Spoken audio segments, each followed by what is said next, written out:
Welcome back! Most everyone who has ever pipetted has experienced dripping tips at one time or another. Sounds familiar? You have aspirated a liquid and you want to start dispensing while drops are already forming on your pipette tip. Why does this happen?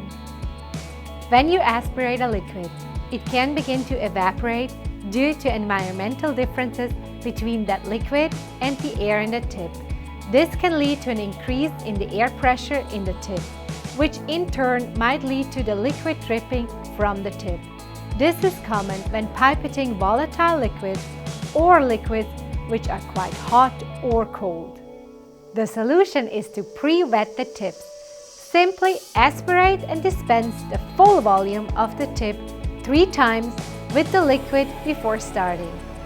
This helps to equilibrate the conditions in the tip and when done correctly can lead to marked improvement in accuracy and precision.